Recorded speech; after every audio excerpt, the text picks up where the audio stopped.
Hello, and welcome to the American Center and to this methodology workshop for English language teachers. I'm grateful to be able to join you again today.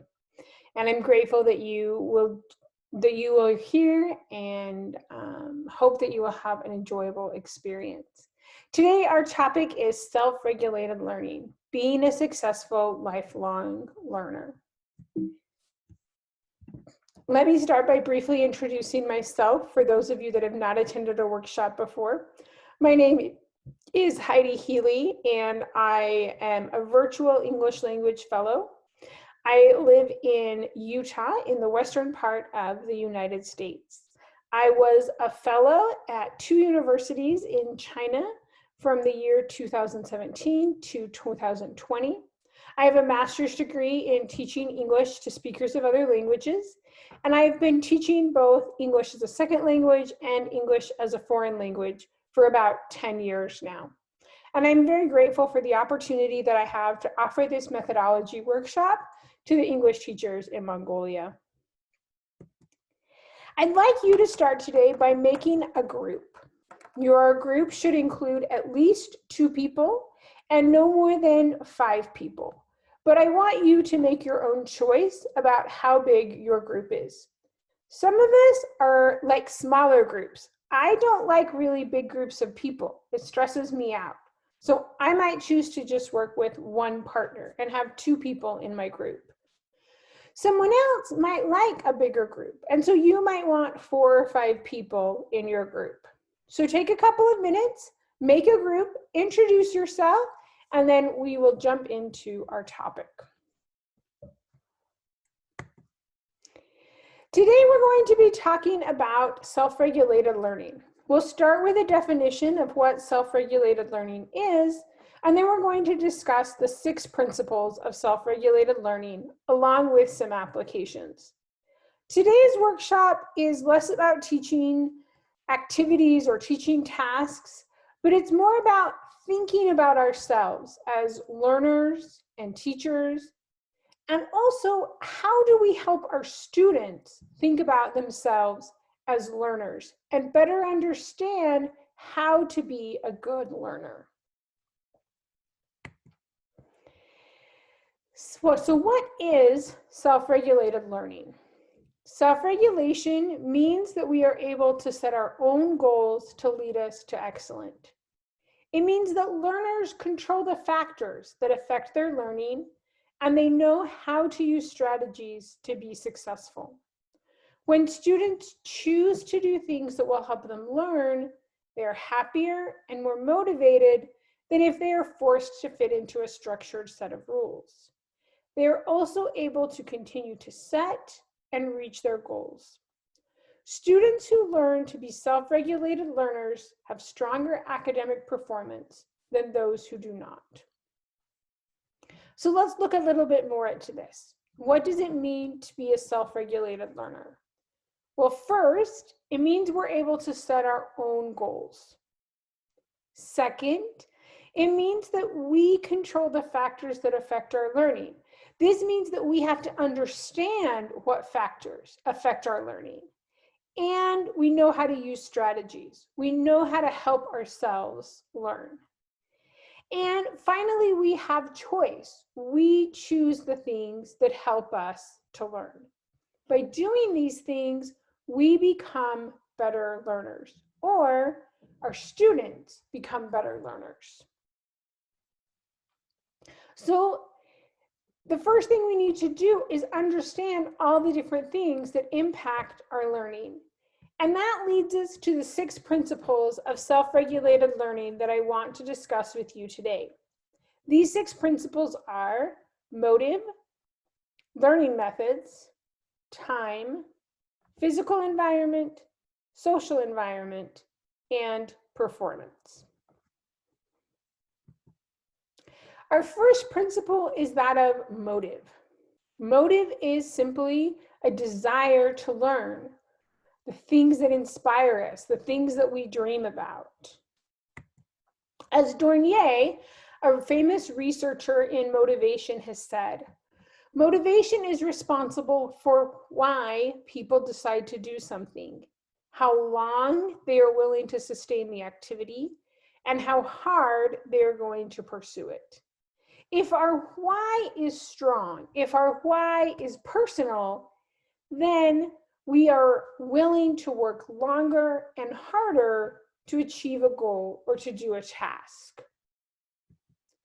So now I want you to take a minute and think about your whys. First of all, why are you an English teacher? What motivated you to have this job? And second, why did you come today to this workshop? Take a few minutes to discuss with your group.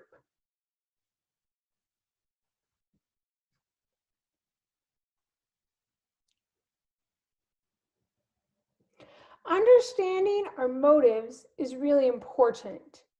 Another part of motivation is having a vision of the future. I love this quote by Helen Keller. It says, "The only thing worse than being blind is having sight but no vision." What is vision?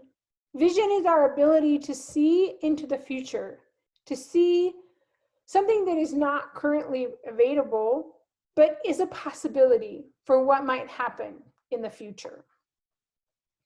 Vision is important when we're discussing motivation.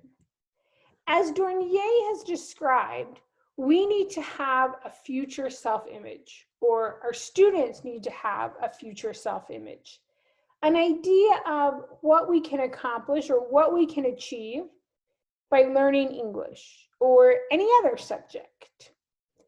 So we need to have a future self-image, either an ideal self or an ought to self.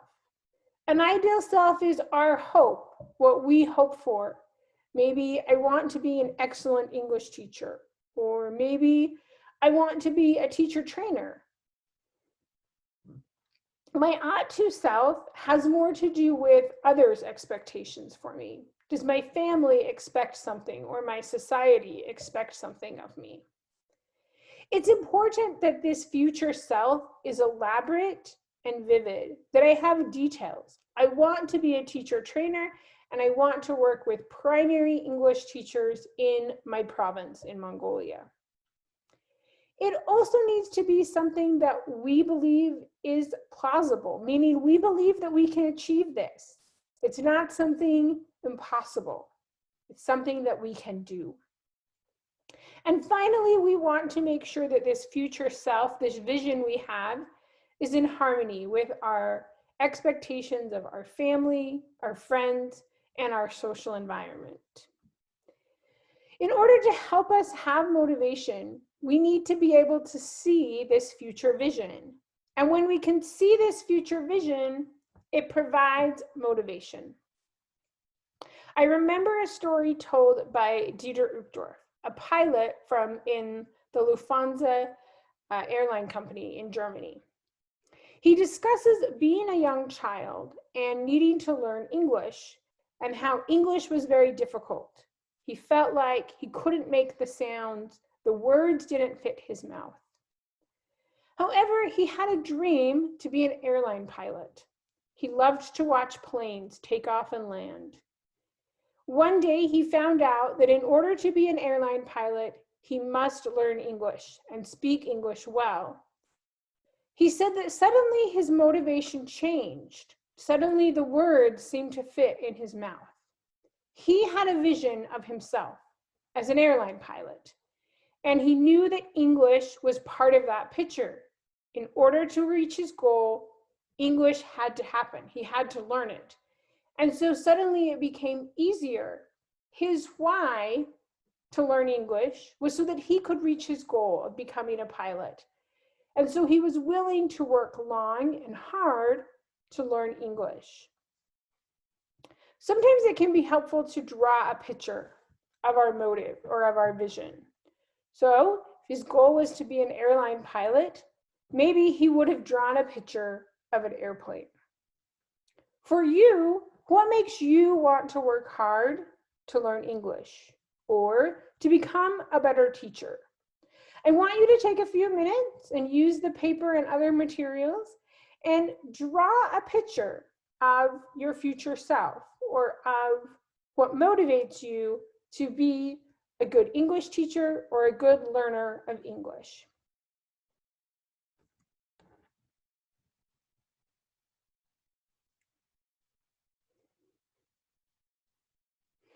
This is also an activity that we can do with our students. A few of the teachers at one of the schools I used to teach at would start every semester by having students draw pictures of their motivation. And then they would put those pictures up on the walls of the classroom and tell the students, when you feel discouraged or when you feel frustrated, look at your picture and remember what you're working for. So now I want you to take a few minutes and talk in your group about motive, and specifically how you can help your students be motivated to learn and also better understand their own motivation and develop this image of a future self.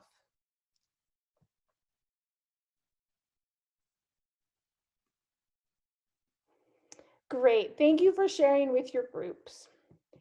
Now let's talk about our second principle of self-regulated learning. This is learning methods. Over the years, I've had to learn how I learn. What are the best ways for me to learn? A few years ago, well, actually many years ago, I needed to memorize some information, and I found it very difficult. Based on a suggestion I'd been given, I started walking while I memorized. So I wrote the thing I needed to memorize on a small card, and I would walk and I would read and memorize this text I needed to memorize. I found it much easier for me to memorize while I was walking than just sitting in a chair. Something else I learned is that I learn by teaching and by explaining things to other people. When I was in grad school, this was especially important to me. And my dear mother would let me teach her about teaching English and about linguistics in order to study for my tests. So when I had a test coming up, my mom and I would sit in my office or sit in a room at my house, and I would teach her all about teaching English and linguistics and grammar and all kinds of things. And this was the best way for me to study for my tests. So what about you? How do you learn? How do you learn English? How do you learn new ways of teaching? Take a minute with your group and discuss.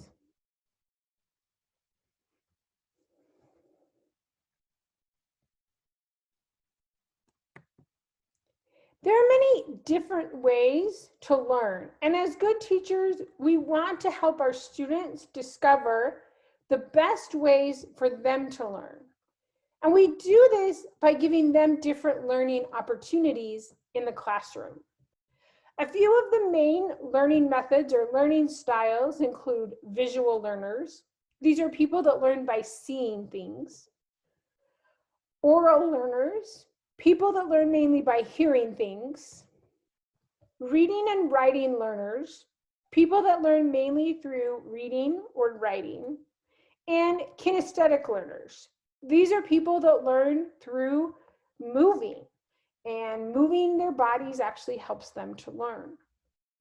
Most people learn in all of these different ways, but we might have one that is more useful for us, or we might have one that helps us with different tasks. For example, when I'm memorizing something, then kinesthetic is really helpful. To walk and memorize at the same time helps me. But when I'm learning a language, I've learned that I'm more of a reading and writing learner. I need to be able to see the word, not just hear it. I think this is one of the things that made learning Chinese very difficult for me. I had a difficult time just hearing the language and understanding it. I needed a more formal learning environment. So as we're thinking about this and planning our lessons, we want to think about different ways that we can teach the same topic. For example, if I'm teaching a vocabulary lesson, I might give my students a list of words and definitions. This might help students that learn by reading and writing. Or I might have students make flashcards with a word and a definition, a word and a translation, or even a word and a picture. Flashcards can be helpful for visual learners. They can also be helpful for kinesthetic learners because there is physical movement involved. I might have students participate in some kind of a game, such as a fly swatter game, backs to the board, hangman, or Pictionary.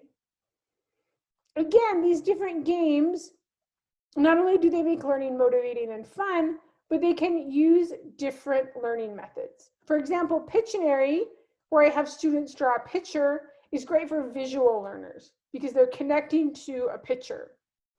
Or a game like Backs to the Board that requires students to give definitions or examples of a word or talk about a word can be really good for auditory or oral learners. I might have students listen and write down words that they hear, or listen to vocabulary words being used in context. Again, these can be really good for auditory learners, people that learn by listening. Maybe I have my students read vocabulary words in context, or even write a story using all the words. And these can be good for students who learn through reading and writing. I might also have students act out vocabulary words or put emotion with a word. And this can be good for kinesthetic learners. So you should be encouraging students to be aware of themselves. As I'm doing these different activities, encourage students to reflect and think about which ways help me learn the best, and then use these methods to study at home. Ask students to think about what helps you learn, what helps you remember, and these can help them become better students. So now I want you to try this. So by yourself, I want you to think of something you need to teach in the next few weeks. Maybe a list of vocabulary words, maybe a grammar principle, and try to think of 2 or 3 or more different ways that you could teach it using different learning styles or different learning methods. Take a few minutes to brainstorm on your own and then share with your group.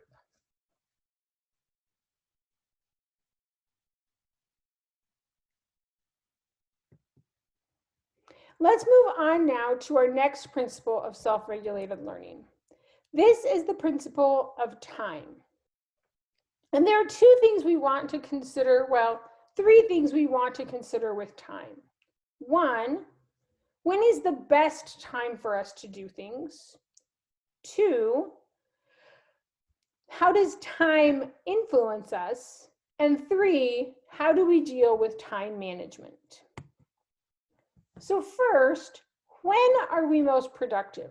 Different people are generally more productive at different times of the day. For example, I am a morning person. I like to get up early and get working on things right at the beginning of the day. That is when I do my best work and my best thinking. Especially if I have a challenging task, I want to work on it early in the morning. In the afternoon and in the evening, I don't think as well. I become a little bit lazy, so it's more difficult. My sister, however, is a night owl. She's always staying up until 11 or 12 o'clock at night. She hates to get up early in the morning, and she does her best work later in the day. So she's known as a night owl in English. So which are you? When do you do your best work? Are you a morning person, or are you a night owl? Or are you somewhere in between?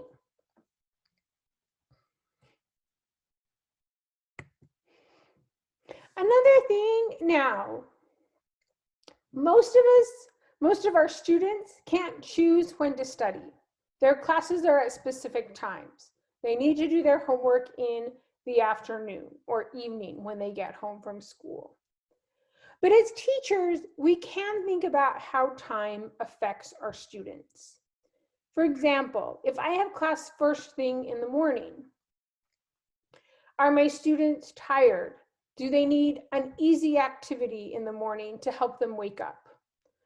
Or if I have class right after lunch, do I need an activity to help wake them up or to help calm them down? Or how would I plan class at the end of the day? Do I want an activity at the very end of class that requires less focus or maybe lets them interact more with each other to keep them interested and motivated? What about the last class before we have a vacation or a few days off school? I want to be thinking about how all these things affect my students and how they can affect my plan for my class. Finally, I want to think about time management.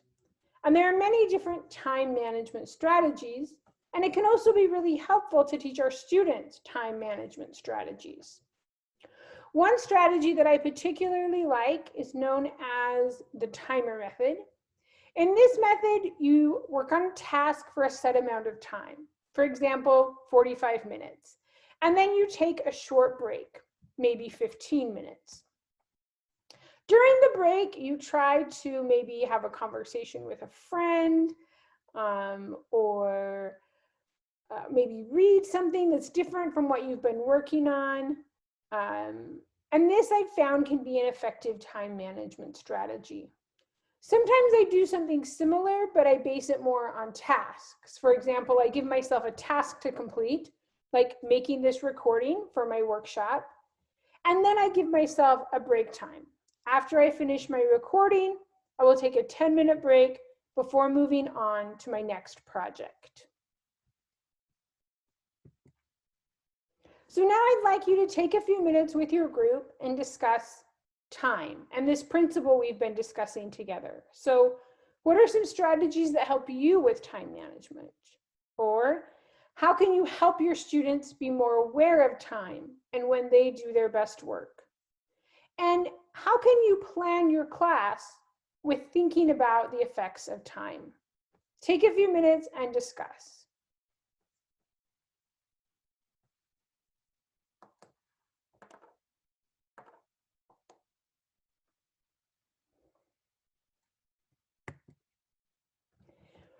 Next, I would like to talk about the physical environment that we learn in.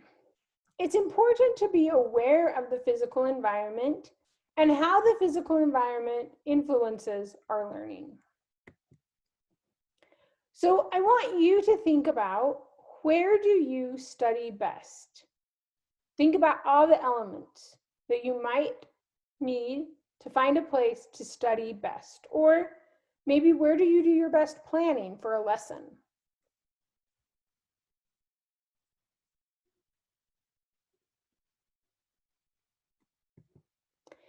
We want to think about our personal study environments and also encourage our students to think about their personal study environments. We might think about things like light. How much light? What kind of light? For example, studying in very low light can be bad, but some people, it's also difficult to study in really bright light. It might give them a headache or it might cause eye strain. Sound is another factor we need to consider. Do you like studying in a very quiet room? That's what I like. If I'm studying for something, I need it to be pretty quiet. If there's a lot of noise going on in the background, it distracts me. But I have a good friend who's the opposite. If it's too quiet, she can't study. So when she was studying, when we were in university, we lived in the same apartment, she would almost always have some kind of sound on when she was studying. She would turn on some quiet music, or maybe even turn the TV on low in the other room so that she had some background noise. Because if it was too quiet, it was difficult for her to focus and study.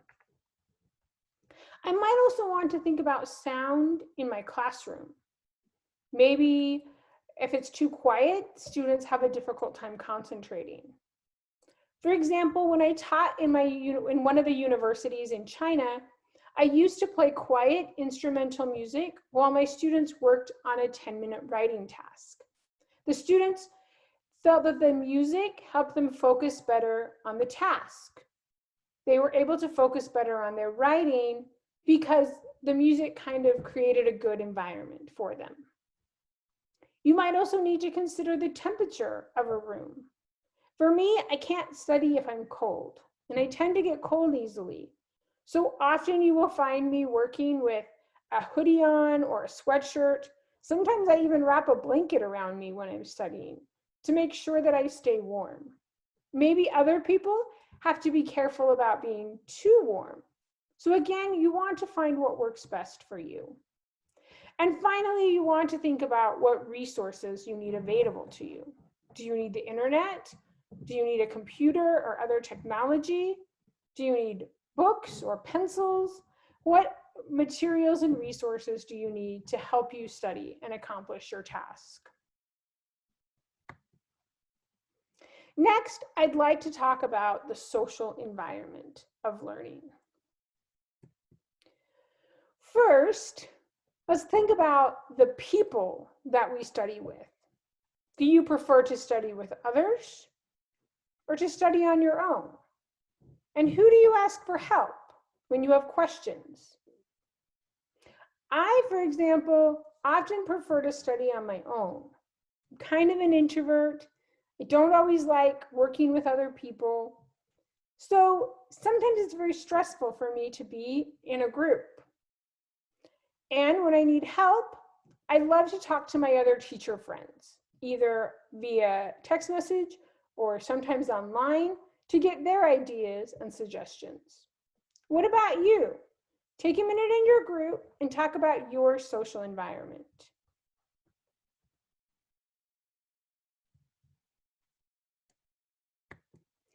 When we're thinking about our social environment of our students, we want to think about these same kinds of things. And one thing that's important is to balance opportunities for solo work and group work.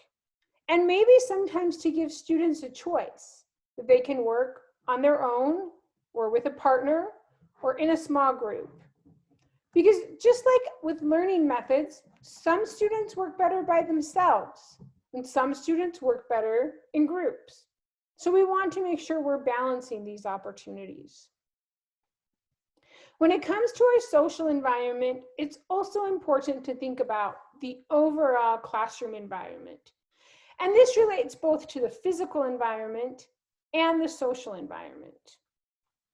In order to create a motivational classroom, we want to make sure that we have appropriate teacher behaviors.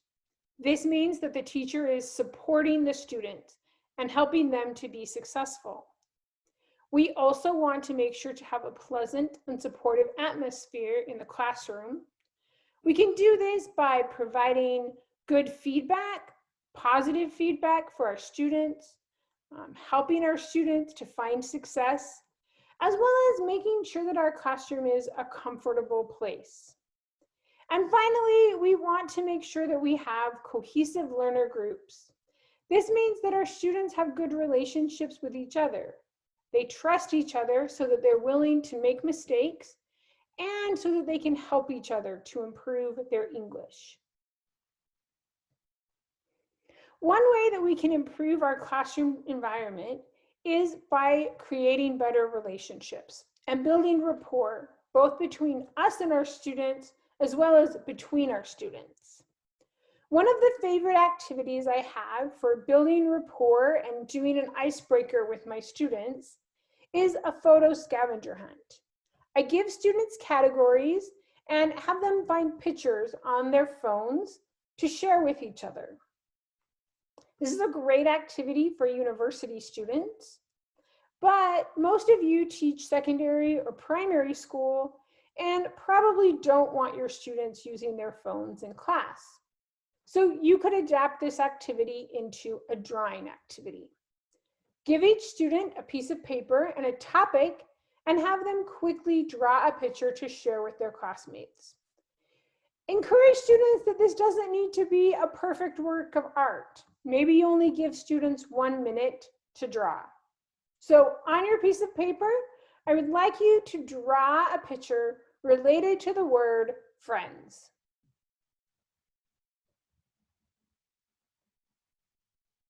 Once you've drawn your picture, take a few minutes and share it with your group. Tell about your picture.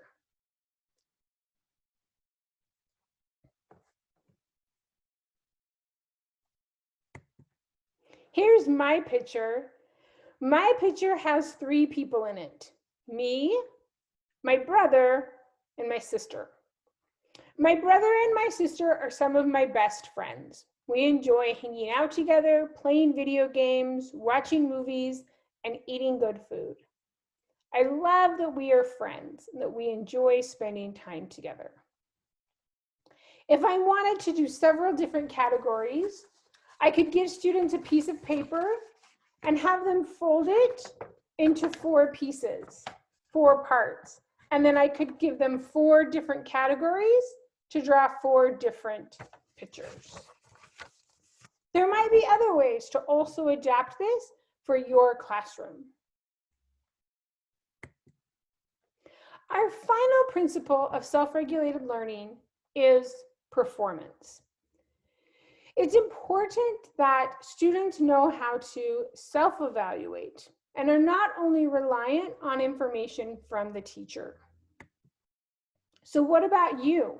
Can you self-evaluate? Can you think about positive things and negative things about your own learning or your own teaching? How do you evaluate yourself? Are you meeting your goals?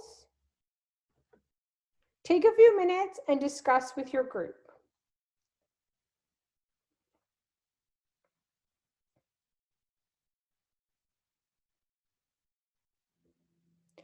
I think one of the best ways that we can help students better evaluate themselves is by modeling this in the classroom. One of my goals with my students is to help them focus on both the positive and the negative. I don't know about students in Mongolia, but I know my students in China would often tell me, "I'm terrible at English. My English is really bad." And they had a very difficult time saying anything positive about their English. And we want to help students be able to note both the positive and the negative. As Dornier said, using appropriate strategies, teachers can help learners evaluate their past performance in a more positive light, take more satisfaction in their successes and progress, and explain their past failures in a constructive way. We really want to help our students see the positive, see the success and the progress that they are making, and understand that it's okay to make mistakes. Mistakes help us progress. So I try to model this in my classroom. One way I do this is in the way I give feedback. I use what I was taught as the hamburger or sandwich method, where I give students, maybe a student has spoken in class, I give that student some positive feedback, then some constructive feedback, maybe correct pronunciation or correct grammar or a correct vocabulary word or better word choice. And then I end with another positive feedback. For example, I might start by saying, I really liked your organization in what you said. You started with a main idea and you gave good details. You want to make sure that you're using the past tense consistently. I noticed that you're talking about something that happened in the past, but you weren't using the past tense. So make sure to use the past tense. Finally, I did want to also compliment you on your fluency. You spoke very smoothly and clearly and at a good rate. Giving this form of feedback can help students better understand what they are doing well and what they need to work on. And students need both. Another way is encouraging daily or weekly reflection. I did this with my university students using a response log. but this is something you could easily use for many different levels of students. For each week in class, my students had to evaluate themselves on if they used English mostly, if they were active in class, and if they participated in group or pair work. So they evaluated themselves. At the beginning of the semester, we discussed how to do this, and then they would write me a comment. Sometimes their comments were a question they had about class or something they liked about class, but sometimes their questions were more reflective. For example, I might have a student make a comment about, I did not sleep well last night, so I was very tired in class today. So it was difficult for me to be active in class. This helps students to reflect on their own participation in class and notice the things that led to their success or caused them to struggle. Also, I applied this to performance evaluations for my students. For example, when my students did presentations in class, at the end of the presentation, I would ask them to reflect on how they did. And I always asked them to list one strength and one thing they wanted to improve. One thing they did well, one thing they could do better. Again, my focus with my students was to help them better see their successes and the good things they were doing, and also be better able to self-evaluate and give themselves feedback on things to improve. I used a similar strategy with group projects. I would ask my students to reflect. So for example, I had groups that needed to give a presentation. At the end of the presentation, I asked them to reflect on these 3 questions and then send me an email. You could have your students just write their answers on a piece of paper. What went well in your group? What did you learn? What would you change? It was interesting to see the self-reflection that my students were able to produce and how they were able to see things that they could improve in their presentation or in other kinds of tasks that they were doing. One quick note, these reflection activities are also something that could be done in the student's first language, especially if you're teaching beginning learners. It would be absolutely great to have these conversations in Mongolian. Have students reflect on their English in their most comfortable language. As students become more comfortable with English, you can encourage them to do more reflection in English. But using both languages for reflection can be beneficial and helpful for students. So, what do you do to help your students self-evaluate? Take a few minutes and discuss with your group.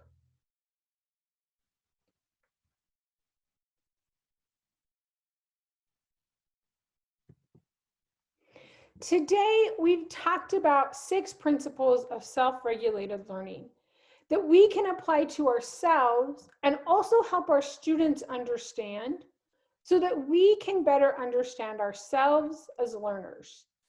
These 6 principles include motive, learning methods, time, our physical environment, our social environment, and our performance. As we better understand these aspects of learning, we come to better understand ourselves as learners, and this allows us to use appropriate strategies and be more successful. My final question for you today is, what are you adding to your teacher toolbox, to your collection of ideas and strategies to be a better teacher? And how are you going to use this new idea, this new tool, in your classroom to help yourself or to help your students?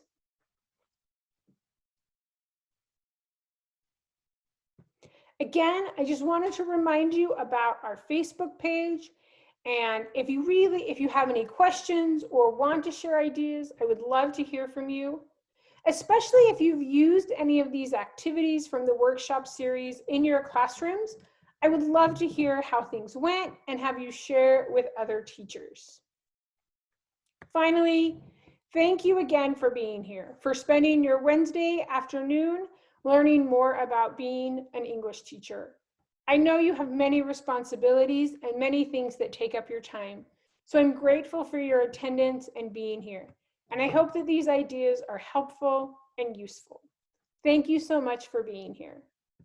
These are my resources, and I hope to see you again in another workshop on becoming better English teachers. Thank you.